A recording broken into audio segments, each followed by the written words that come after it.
하나님이 아담을 만드시고 아담의 갈비뼈를 뼈서 그리고 하와를 만드셨어요. 하와를 만드셔서 아담과 하와가 가정을 이루고 이제 독처하는 것이 외로워 보였을 때 외로워 보이지 아니하도록 하나님이 살게 하셨어요. 그래서 아담과 하와의 사이에서 아들을 낳게 되었는데 그 아들의 이름이 가인입니다. 근데 오늘 하와가 무엇이라고 말하고 있는가 하면 가인을 낳은 후에 말하는 것이 중요하죠. 내가 여호와로 말미암아 등남하였다. 하나님으로 말미암아서 등남하였다. 두 가지 의미가 있어요. 하나님이 아이 가인을 낳게 하셨다. 그리고 가인을 낳았는데 가인은 아들이었잖아요. 근데 아들을 낳게 하신 것도 하나님이었다. 이렇게 두 가지 마음의 고백을 하고 있어요. 남자도 낳고 여자도 낳을 수 있잖아요. 딸도 낳고 아들도 낳을 수 있는데 하나님은 딸을 낳게 하신 것이 아니고 아들을 낳게 하셨다는 거예요. 그러니까 딸을 낳고 아들을 낳는 건 누가 결정하시느냐? 하나님이 하시는 거예요. 하나님이 철저하게 하나님이 하시는 거죠. 또 아무리 가정을 이루고 우리가 산다고 해도 하나님이 아이를 낳지 못하게 하시면 못 낳는 거예요. 그래서 한나가 아이를 낳지 못했다가 이제 사무엘을 얻게 되었는데 성경은 분명히 말씀하시기를 사무엘상 1장에서 한나로 하여금 잉태치 못하게 하신지라 그랬어요. 결혼 생활을 해도 아이를 낳지 못하게 하셨기 때문에 아이를 낳을 수가 없었다는 거예요. 모든 결정은 하나님이 하십니다. 나는 하나님 안 믿었는데도 아이 잘 낳는데 하나님이 낳게 하셨네. 맞죠? 하나님이 낳게 하신 거예요. 아무리 아이를 낳고 싶어도 하나님이 아이를 낳지 못하게 하시면 못 낳는 거예요. 전에 제가 전도사로 봉사했던 그 교회에 사무실에서 교인 한 500명 모이는 그런 교회인데 사무실에 사무를 보는 그 여자 집사가 있었어요. 제가 보기에는 결혼 생활은 15년 정도 했던 것 같아요. 40 초반쯤 됐었어요. 아이를 못 낳는 거예요. 시험관하기도 가져보려고 시험관하기도 시도해보는데 못 낳고 지금 못 낳았을 거예요. 그래가지고 주일날 거긴 젊은 교인들이 좀 있었거든요. 그래 이제 아이들 데리고 오잖아요. 그럼 남의 아이 그냥 봐주느라고 아이가 좋아가지고 자기 아이 못 낳으니까 하나님이 아이를 낳게도 하시고 못 낳게도 하시는 거예요. 하나님이 아들을 주실 수도 있고 딸을 주실 수도 있고 결정은 하나님이 하시는 거예요. 믿으시기 바랍니다. 그래서 하와가 아들을 낳은 후에 하나님이 여호와가 나로 하여금 등남하게 했다. 아들을 낳게 하셨다. 이렇게 고백하고 있는 것을 우리가 볼 수가 있습니다. 그래서 모든 일의 결정은 하나님이 하시는 거예요. 사람이 죽는 것도 하나님이 결정하시고 사는 것도 하나님이 결정하시고 태어나는 것도 결정하시고 다 결정하세요. 부하게 함도 하나님이 결정하시고 가난하게 함도 하나님이 결정하시고 모든 일에 하나님이 주인이세요. 우리는 잠시 하나님이 만든 세상에서 하나님이 보내주셔서 하나님이 살라고 하는 데까지 살다가 다시 하나님 앞에 서는 거예요. 하나님 앞에 서는 그날에 예수님을 잘 믿어서 인정받고 그러면 하나님 나라를 들어가고 하나님을 믿지 아니하고 예수는 믿지 아니해서 마지막 인생길에서 하나님 앞에 서면은 이제 그 사람은 영원한 지옥의 형벌로 떨어지는 거예요. 왜 그러냐? 그것이 왜 합당하냐? 다 하나님의 은혜로 사는 거예요, 여러분. 은혜가 아닌 게 없어요. 하나님이 세상을 만들어 놓으시고 세상에 살게 하시고 태어나서 먹고 살게 하시고 생명을 주셨고 어려움도 다 막아주시고 그렇게 해서 한평생을 살게 하신 거 다 하나님이 하셨는데 하나님을 모르고 하나님을 부인했다. 얼마나 악한 자입니까? 그래서 악한 자 아무리 그래도 안 믿는 자가 가장 악한 자예요. 인간적으로 볼 땐 그 사람은 아무리 착해도 그 사람은 하나님 보이는 악인이에요. 안 믿는 자는 무조건 악인인 거예요. 여러분 이거라. 그러니까 무조건 안 믿는 사람은 죽으면 지옥으로 금방 떨어지는 거예요. 이미 안 믿는 사람은 정죄를 받았느니라 그랬어요. 정죄를 받았느니라. 여러분 이것이 우리가 믿어야 할 그런 영적인 세계가 있다는 걸 아셔야 돼요. 자, 그다음에 이제 가인 낳고 그다음에 또 아들을 낳게 되었는데 아벨을 낳게 되었어요. 이제 형제를 낳았습니다. 근데 가인은 농사 짓는 사람으로 살았어요. 농사를 짓는 거죠. 그런데 아벨은 농사를 짓는 것이 아니고 양을 치는 자의 삶을 살았어요. 목동의 삶을 살아가는. 그래서 이제 하나님 앞에 제사를 드리는데 가인은 농사 짓는 자이니까 곡식을 취해서 제사를 드렸어요. 그리고 아벨은 양을 치는 자니까 양을 잡아가지고 제물로 바치고 제사를 드리는데 중요한 건 뭐냐? 가인과 가인의 제사는 받지 아니하셨다는 거예요. 가인과 가인의 제사는 받지 않으셨다. 무슨 말이냐? 예배를 드리는데 예배를 드리는 그 사람을 너는 아니야, 너는 아니야 이렇게 하셨다 이 말이에요. 근데 아벨은 제사도 받으셨고 아벨도 받으셨다는 거예요. 그래 아벨아, 나는 너를 사랑하고 나는 너를 인정해. 제사 드리는 너를 내가 받아들이고 너를 인정하고 너를 사랑하고 너의 제물도 그것도 내가 받았어. 이렇게 말씀하시는 거예요. 근데 가인은 받지도 않으시고 가인이 드린 제물도 안 받으셨다는 거예요. 안 받으셨다. 무슨 얘기냐? 우리가 하나님 앞에 예배를 드리지만은 하나님이 내 예배를 받으실 수도 있고 안 받으실 수도 있다는 걸 아셔야 돼요, 여러분. 내가 예배 드렸다고 해서 다 예배 받으시는 게 아니에요. 여러분 이걸 아셔야 돼. 그 다음에 우리가 하나님 앞에 예물을 드리잖아요. 물론 우리가 물건으로 예물을 드릴 수도 있지만 돈으로도 예물을 드릴 수 있는데 헌금을 하는데 그걸 하나님이 받으실 수도 있고 안 받으실 수도 있다는 걸 우리가 알고 드리셔야 돼. 알고 예배를 드리셔야 돼. 그런데 오늘 말씀을 보면 하나님이 어떤 사람은 받아주시고 어떤 사람은 안 받아주시고 어떤 사람의 예물은 받아주시고 안 받아주시는가가 잘 나와 있어요. 이게 중요한 거예요. 자, 오늘 4절을 보세요. 분명히 아벨은 자기도 양의 첫 새끼와 그 기름으로 드렸더니 여호와께서 아벨과 그의 제물은 받으셨으나 가인과 그의 제물은 받지 아니하신지라. 가인이 몹시 분하여 안색이 변하니 그랬어요. 분명코 가인과 가인의 제사는 제물은 안 받으셨다는 거예요. 그럼 왜 안 받으셨을까요? 받으실 수가 없게 했기 때문에 안 받으신 거예요. 아벨은 하나님이 받으실 수 있는 예물도 드렸고 받으시는 삶을 살았기 때문에 그렇다 그 말이에요. 여러분, 우리가 하나님 앞에 예배 드린다고 무조건 예배가 다 하나님 받으시는 게 아니에요.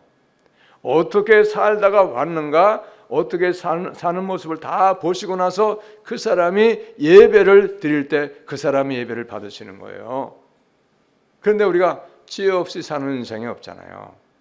온전하게 믿음으로만 사는 사람, 말씀대로만 사는 사람이 누가 있겠어요? 그런데 그렇게 했기 때문에 우리는 하나님 앞에 예배 드렸을 때에 나와서 그동안의 삶을 살았을 때에 우리가 잘못된 거, 하나님 앞에 죄악된 것을 먼저 용서를 받은 후에 예배를 드려야 그 예배를 받으시는 거예요. 그래서 여러분, 제가 예배를 시작하면서 뭐를 합니까?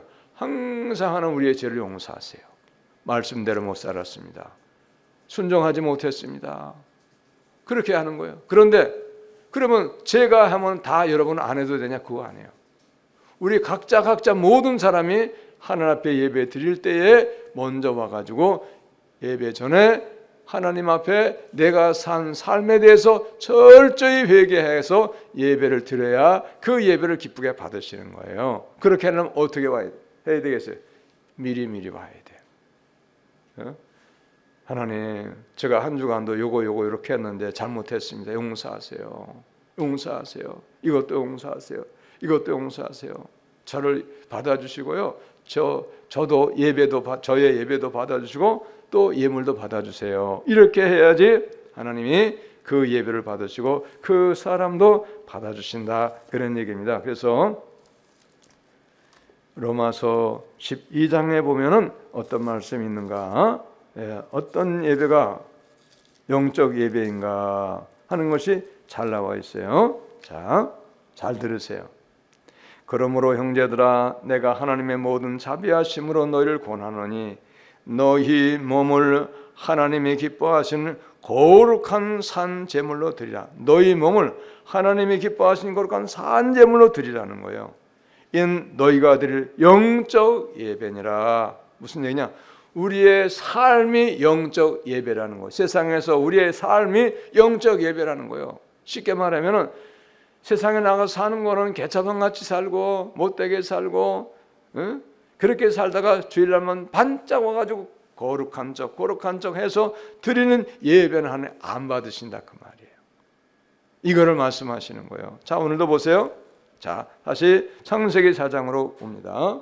자, 하나님이 왜 가인의 예물과 가인은 받지 않으셨는가도 오늘 말씀에서 우리가 나와 있어요. 자, 그런데 5절 보니까 가인과 그의 제물은 받지 아니하신지라 가인이 몹시 분하여 안색이 변하니. 자기도 안 받으시고 가인의 예물도 안 받으셨는데, 그런데 그 안 받으시는 것을 보고 이 가인이가 몹시 분노했다는 거예요. 얼굴색이 싹 변했다는 거예요. 왜 그러냐?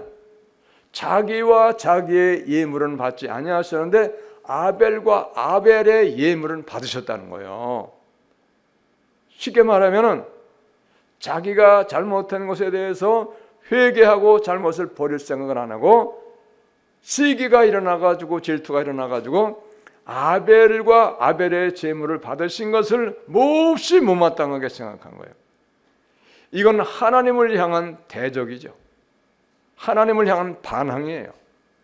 예배를 받으시고 예물을 받으시고 하는 것은 결정은 하나님이 하시는 거지, 안 받으시는 것은 무언가 합당하지 못한 것이 있었기 때문에 안 받으신 것인데, 그거를 깨닫고 회개하고 잘못을 빌고 그리고 하나님 앞에 잘 하겠다고 약속을 했으면 하나님이 그렇게 노하지 아니하셨을 텐데, 가인은 그렇게 하지 않은 거예요.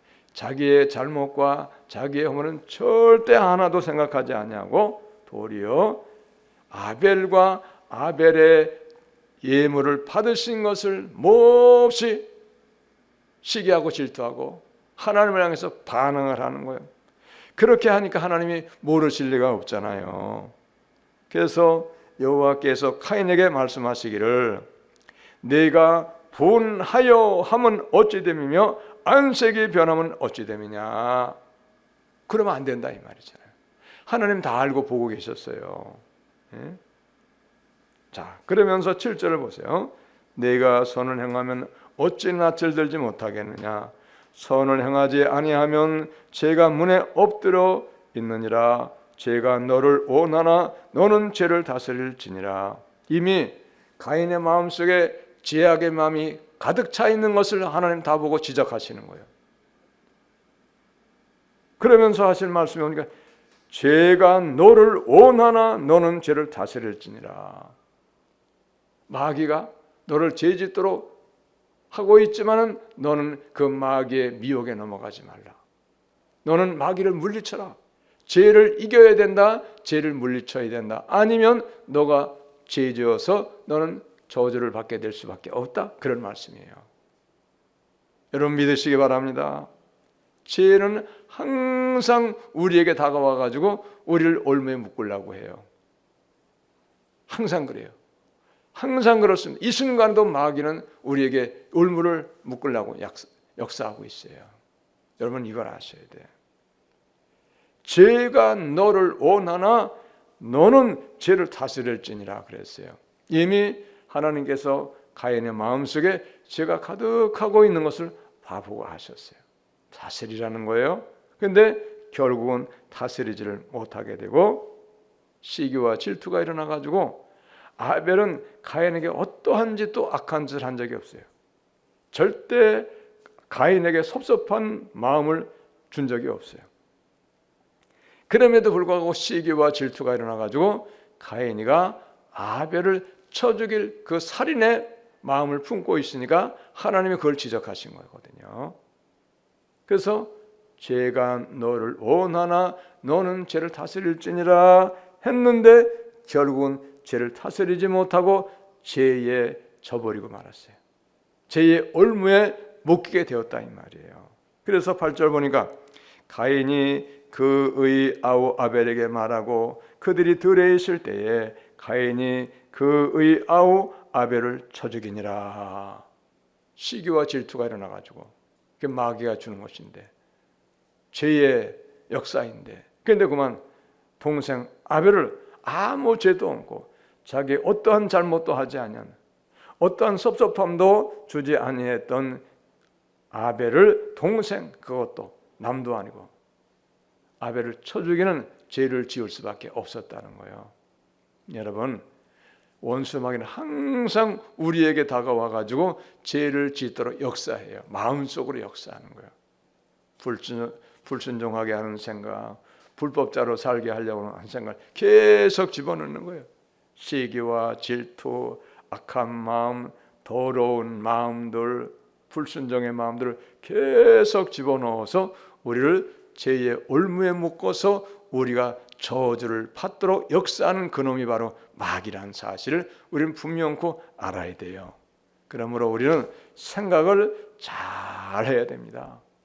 생각을 잘 해야 돼요. 그리고 죄를 이기는 그런 믿음의 사람이 되셔야 되는 거예요. 할렐루야. 죄를 이기지 못하면 내가 죄의 종 노릇하는 거예요. 죄의 올무에 묶이게 되는 거예요. 자, 이렇게 해서 가인이가 아벨을 쳐 죽였는데 하나님 모르실 리가 없잖아요. 다 아시잖아요. 그래서 9절에 보니까 여호와께서 가인에게 이르시되 네 아우 아벨이 어디 있느냐? 그가 이르되 내가 알지 못하나이다. 내가 내 아우를 지키는 자니까. 시침이 똑 떼고 하나님이 다 보고 계시고 아셨는데도 불구하고 거짓말을 하는 거예요. 내가 아우를 지키는 자입니까? 모릅니다. 아벨은 내가 어떻게 되든지 난 상관이 없습니다. 동생인데. 그래가지고 악한 마음에 동생을 죽이는 큰 저주받을 죄를 지었잖아요. 보세요 여러분, 죄가 이렇게 엄청난 죄를 짓게 돼. 마귀가 엄청난 악을 행하게 하는 거예요. 어떻게 동생을 감히 쳐 죽입니까? 아무 죄도 없는데. 이게 죄의 역사예요. 죄를 이기지 못하면 이런 악을 행하는 거예요.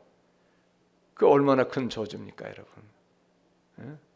보통 저주가 아니잖아요. 그러므로 여러분, 우리는 순간순간 우리에게 다가와서 죄의 유혹을 던지는 이 악한 영 마귀를 이기는 우리가 다 되시기를 예수님의 이름으로 축복합니다. 할렐루야. 마귀를 이겨야 돼. 죄를 이겨야 돼요.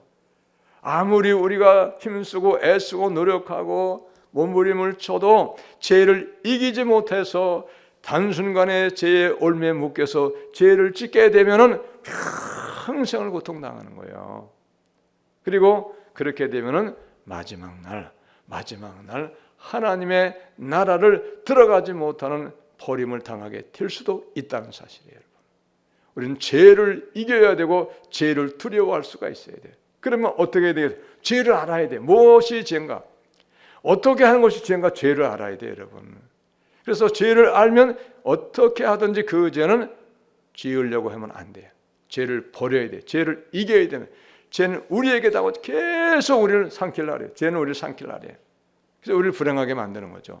저주의 길로 떨어지게 하는 거예요. 그러므로 우리는 죄를 어떻게 하든지 싸워서 이겨야 되는 걸 여러분 믿으시기 바랍니다. 영적 싸움을 싸우는 거예요. 여러분 무서운 거예요. 그래서 다윗도 여러분 평생 동안 잘하는데 그만 죄를 이기지 못해가지고 밧세바도 간음하고 제7계명이잖아요. 간음하지 말지니라. 6계명 살인하지 말지니라. 두 큰 계명을 범했어요. 살인죄, 간음죄를 짓는 그 잠깐 동안의 그 죄가 결국은 다윗의 일생 동안의 고통과 후회를 가져오게 한 거예요. 일생 동안 다윗은 그 죄의 대가를 치르는 일에 엄청난 고통, 말할 수 없는 고통을 치렀어요, 여러분. 그게 죄의 결과인 거예요. 여러분 믿으시기 바랍니다. 그러나 다윗은 철저하게 회개해가지고 용서받아가지고 구원받았어요. 근데 여러분 죄를 지었는데도 죄 지은 걸 모르면 어떻게 후회를 하겠어요? 회개를 하겠어요? 죄가 회개를 해야지 용서받는데 죄도 죄인 걸 모르고 사니까 죄를 밥 먹듯이 짓는데 죄인 걸 모르는 거예요. 어떻게 죄를 알아야 되겠습니까? 하나님 말씀을 보아야, 하나님 말씀을 알아야 죄를 알아요. 여러분, 그래서 율법으로 구원받는 것은 아니지만 율법은 죄를 깨닫게 하는 거라 그랬어요. 깨닫게, 이거 죄구나, 지으면 안 되겠구나. 그래서 죄를 깨달았어요. 그러나 혹 믿음으로 말씀대로 살려고 했지만 죄를 지웠을 수가 있어요. 그러면 어떻게 해야 되냐? 회개해서 구원을 받는 거예요. 그러니까 죄를 모르면 회개도 할 수 없고 죄를 모르면 구원을 못 받는 거예요. 죄를 알아야 돼요. 성경은 우리에게 죄가 어떤 것인가를 잘 말씀하고 있잖아요. 십계명, 대표적인 게 십계명이에요, 여러분. 십계명을 어기면 천국을 못 가는 거예요, 여러분. 무서운 거예요. 오늘도 주일만 안 나오는데 계속 이렇게 살고 죽을 때까지 살면 지옥 떨어지는 거예요, 여러분. 무서운 거예요. 예? 이 십계명 제가 몇 년 전에, 한 2년 전에 한 것 같은데 주일이 얼마나 엄한가, 주일이 얼마나 하나님이 까다롭게 엄하게 말씀하시는가를 출애굽기와 이사야 선지자에 보면 잘 나와 있어요. 주일이 정말 엄하고 엄한 죄가 우상 숭배 죄 그 이상으로 더 엄하게 말씀하시는 것이 주일이요, 주일. 여러분. 근데 그 죄를 짓는 건 마귀가 계속 속이는 거예요. 마귀가 올며 묶어가지고 하려는 거예요. 무서운 거예요, 여러분. 믿은 지가 얼마 안 된 사람은 모르니까 그럴 수 있잖아요. 믿은 지가 얼마 안 된 사람은 뭐 어떻게 하는 게 예수 믿는 걸 모르니까. 예? 그러나 평생을 믿었으면 이제 그러면 안 되죠. 그러면 안 되는 거예요. 알아야 돼요, 여러분. 얼마나 엄한데. 뭐 수없이 제가 주일 성수에 대해서 수없이 했고 성경 공부에도 했고, 예? 또 이렇게 주제별로 해가지고 주일 지키는 거에서 제가 얼마나 여러 번 했는데, 그런데도 우리가 주일을 못 지키면 되겠어요? 안 되지. 이거는 여러분 겁주려고 그러는 게 아니에요. 천국 못 가면 안 되기 때문에, 천국 가는 신앙생활이 되어야 되기 때문에 제가 말씀드리는 거예요, 여러분. 이걸 아셔야 돼요. 이유가 불문이에요, 이유가. 하나님 말씀을 지키는 건 이유가 필요 없어요. 변명이 통하지 않아요. 핑계가 통하지 않는 거예요. 무조건이에요, 무조건. 그분이 하나님이세요, 여러분. 그러니까 여러분 보세요. 포로되어서 나라가 망해가지고 끌려갔는데, 잡혀갔는데, 다른 나라에 가서 사는데, 다른 나라에서 얻어먹고 사는데, 그 다른 나라의 왕이, 하나님도 모르는 왕이 금신상에 절하라는 거예요. 예? 금신상에게. 근데 어떻게 거기를 복종을 안 합니까? 만약에 금신상에게 절을 안 하면 풀무불에 집어넣는다고 하는데 어떻게 안 해요? 그러나 사드락 메삭 아벤노고는 안 한 거예요. 왜? 하나님 말씀을 하지 말라 그랬기 때문에. 그건 하나님을 버리는 것이기 때문에, 하나님을 배반하는 것이기 때문에, 하나님을 배반하는 죄가 왕의 명을 거역하는 것보다 더 큰 죄인 걸 알기 때문에, 그래서 왕의 명을 거역하고 하나님 말씀 순종해서 풀무불에 들어갔지만은 금신상에게 절을 안 한 거예요, 여러분. 여러분 이걸 아셔야 돼.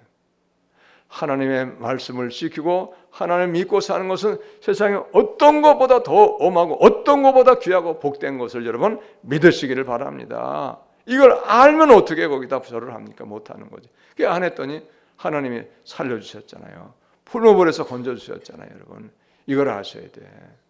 예? 보세요. 죄를 모르면 죄를 지을 수밖에 없는 거예요. 그러니까 여러분 우리는 성경을 펴놓고 신앙생활을 해야 돼요. 성경을 붙잡고 신앙생활을 해야 돼요. 그래서 성경을 그냥 지식으로만 읽으면 무슨 소용이 있어요? 성경을 읽어가지고 하나님을 아는 지식을 얻어서 신앙의 지식을 얻어서 그 지식을 가지고 내가 믿음 생활을 바로 실천으로 옮겨야 그 신앙이 복된 신앙이 되는 거예요. 성경이 있는 것 따로, 내가 사는 것 따로 무슨 소용이 있어요? 아무런 소용이 없어요, 여러분. 그러므로 여러분, 우리가 사는 세상에는 우리가 죄 지을 수 있는 많은 수많은 것들이 있어요. 말할 수 없이 많이 있어요. 그런데 우리는 그 모든 순간마다 죄를 밝히 알고 죄를 깨달아서 죄를 이기는 신앙생활이 되어야 됩니다. 할렐루야. 죄를 이기는 신앙 되어야지 죄에 지는 신앙이 되면은 그러면 삶이 다 무너져 버리는 거예요. 삶이 아무런 소용이 없어요. 다 마지막에 후회하고 처참한 고통, 처참한 부끄러움을 당하게 될 수밖에 없다는 거예요. 그래서 보세요. 죄를 다스릴지니라 했는데 죄를 다스리지 못해서 동생을 쳐 죽인 그 아벨의 훗날이 어떻게 되었는가? 이제 하나님 앞에 쫓겨나게 되는 거예요. 하나님 앞에 쫓겨나가지고 이제 하나님 앞을 나가야 되는데, 그러면 다른 사람에게 죽임을 당할까봐 이제 가인이가 호소를 하는 거예요. 그래서 두려워서 호소를 하니까 하나님이 표를 주셔서 15절 보니까 여호와께서 그에게 이르시되 그렇지 아니하다. 가인을 죽이는 자는 벌을 7배나 받으려 하시고 가인에게 표를 주사 그를 만나는 모든 사람에게서 죽임을 면하게 하시니라. 하나님이 책임지고 가인을 죽이지 아니하도록 책임을 져주시는 거예요. 어떤 표를 주셨는가 그건 우리가 알 수 없어요. 그러나 분명한 것은 가인에게 표를 주셔서 모든 사람에게 죽임을 당하지 않도록 하나님이 도와주시는 거예요. 죄인임에도 불구하고 하나님 끝까지 그래도 사랑해 주시고 도와주시는 거죠. 이렇게 하시는 분이 여러분 하나님이세요. 그래서 하나님은 끊임없이 우리에게 하나님 복 받을 수 있도록, 은혜 받을 수 있도록, 구원 받을 수 있도록 계속 기회를 주시는 거예요. 기회를 주시는데 그 기회를 우리가 오용하는 거예요. 잘못 사용하는 거예요. 우리가 이렇게 불법으로 살아도, 죄 짓고 살아도 하나님은 우리 그냥 놔두시는구나, 모르시는구나, 벌을 안 내리시는구나, 이렇게 하는 거예요. 안 그래요. 죄를 버리기를 기다리시는 거예요. 기회를 계속 주시는 거예요. 구원하시기를 계속 기회를 주시는 거예요. 여러분, 이걸 아셔야 돼. 기회를 놓쳐버리면 이제 끝장이에요. 그때는요. 그래서 여러분, 우리가 그걸 볼 수 있잖아요. 간증을 한번 보세요. 간증을 보면요, 습관적으로 죄를 짓던 사람이 어느 날 보면 불행을 당하는 거예요. 그때 가서 후회하는 거예요. 내가 옛날에 그러면 안 됐었네. 그러면 안 됐었을 걸. 안 그럴 걸. 안 그러고 그게 후회하는 거지, 여러분. 기회를 주신다는 걸 잘못 오해해가지고 기회를 잡아야 되는데 기회를 안 잡고 그냥 계속 죄악의 삶을 사는 거예요, 여러분. 그러면 나중에 후회하는 날이 반드시 오는 거예요. 보세요. 가인이 너는 죄를 다스릴지니라 그랬잖아요. 죄가 너를 원하는, 너는 죄를 다스릴 경고를 했잖아요. 경고를 했음에도 불구하고 경고를 받아들이지 못해가지고 결국은 죄를 지어서 가인이 아벨을 쳐 죽이고, 그래서 하나님 앞에 이제 쫓겨나게 되는 거잖아요. 하나님 앞에 쫓겨나는 건 불행한 거예요, 여러분. 죄는요, 하나님과 점점 멀어져요. 죄는요, 성령이 소멸돼 버려. 성령이 우리 예수 믿게 하는 분이잖아요. 계속 죄의 삶을 살고 또 죄의 삶을 살고 불순종의 삶을 살면요, 성령이 근심하고 탄식하신 후에 나중에 성령이 떠나는 거예요, 여러분. 여러분, 이걸 아셔야 돼요. 이 동네 어떤 사람들, 몇 사람들 많이 있어요. 제가 볼 때 지금 믿는 거 보면 엉터리 개판이야. 왜 그러냐? 성령이 떠났다고도 볼 수 있어요. 자기들은 성령이 떠났다고 생각 못하는 거지. 성령이 계시면 성령의 믿음 생활 잘하도록 역사하시는 거예요. 할렐루야. 잘 믿게 하시는 분이 성령님이세요. 잘 믿게 해서 천국 가게 하시는 것이 성령님이신데, 보세요. 잘 믿는가 안 믿는가 보세요. 성령이 떠났기 때문에 그런 거예요. 왜? 기회가 다 지나가 버렸어요. 기회가. 얼마나 무슨 사실입니까, 여러분? 여러분, 이걸 아셔야 돼. 그러므로 여러분, 우리는 뭐니 해도 뭐니가 최고가 아니고 죄를 이기는 것이 최고예요. 할렐루야. 죄를 이기는 게 최고예요. 뭐니 최고다 하면 돈 따라가다 보면 돈 때문에 죄 져가지고 천국 못 가고 지옥 가는 거예요. 여러분 믿으시기 바랍니다. 예수님 믿는 사람은 죄를 이기는 게 최고예요. 죄만 이겨도 하나님께로부터 오는 온갖 은혜와 복을 다 받을 수 있어요. 할렐루야. 죄만 이겨도 다 받는 거예요. 다 얻는 거예요, 여러분. 근데 죄를 이기지 못하면 모든 일에 수고하고 애쓰고 힘썼으나 모든 일을 다 하고 충성하고 애썼으나 죄를 이기지 못하면 다 무너지는 거예요. 다윗이 그래서 무너진 거예요. 다윗이 평생 동안 고통당했어요. 다윗이 간음죄, 살인죄 두 가지 죄 짓는 바람에. 근데 중요한 건 뭐냐? 간음죄가 살인죄를 또 가져온 거예요. 죄는 죄를 또 가져와요. 여러분 이걸 아셔야 돼요. 그래서 있는 자는 더 받는 거예요. 없는 자는 있는 것까지도 빼앗기는 거예요. 은혜가 있는 자, 믿음이 있는 자는 그 믿음과 은혜가 또 은혜를 가져오고 또 믿음을 가져오는데, 은혜가 없고 믿음이 없는 사람은 마귀의 역사하니까 불행이 오고 또 불행이 또 불행을 가져오고 죄가 죄를 또 가져오고 또 가져오고 반복이 되는 역순환, 악순환이 되는 거예요. 여러분 무서운 거예요. 할렐루야. 그러므로 여러분 우리가 세상 일에 힘쓰고 애써야 되나? 그러나 무엇보다 힘써야 될 일은 죄를 이기는 일을 힘을 쓰고 애를 쓰고 죄를 이기기 위해서 우리가 몸부림쳐야 돼요. 할렐루야. 죄를 이기는 것이 승리하는 것이고 죄를 이기는 것이 세상의 모든 것을 얻는 것을 여러분 믿으시기 바랍니다. 그래서 사드락 메삭 아벤노고 죄를 이기니까 다 얻었잖아요. 다 얻은 거예요. 여러분 믿으시기 바랍니다. 죄만 안 짓고 살아도 하나님의 은혜와 놀라운 축복을 다 받게 되는 걸 여러분 믿으시기 바랍니다. 그래서 온유한 자 복이 있나니, 온유한 자 죄를 이기는 거예요. 온유한 자 죄가 이기는 거예요. 죄를 이기는 거예요. 복이 있는 거예요. 여러분 이걸 믿으셔야 돼요. 심령이 가난한 자 복이 있나니, 돈에 욕심 내지 않는 거예요. 돈에 욕심 내지 않으니까 죄가 없는 거예요. 돈에 욕심 내다가 보면 죄를 따라가는 거예요. 여러분 이걸 아셔야 돼요. 보세요. 세상 사람들 지금 보세요. 돈 때문에 따라가다 보니까 그거 뇌물 먹어가지고 감옥에 가고 부끄럼 당하고 다 그러잖아요. 예? 여러분 권력에 눈이 어두워가지고 권력에 욕심내다가 보니까 죄 지어가지고 부끄럼 당해가지고 망해버리잖아요. 이걸 믿으셔야 돼. 할렐루야. 그러므로 여러분 죄를 이기는 삶을 살면 우리가 혹시 조금 부족함이 있고 허물이 있고 그리고 연약함이 있고 가난하고 궁핍할지라도 하나님은 우리가 예수님을 잘 믿고 죄를 이길 때에 하나님께서 예비하신 세상의 것도 다 여러분 주시고 온갖 복도 다 내려주시는 것을 믿으시기를 바랍니다. 우리가 그렇게 살아야 승리하는 신앙이 되는 걸 믿으실 수 있기를 예수님의 이름으로 축복합니다. 할렐루야. 기도합니다. 하나님 감사합니다.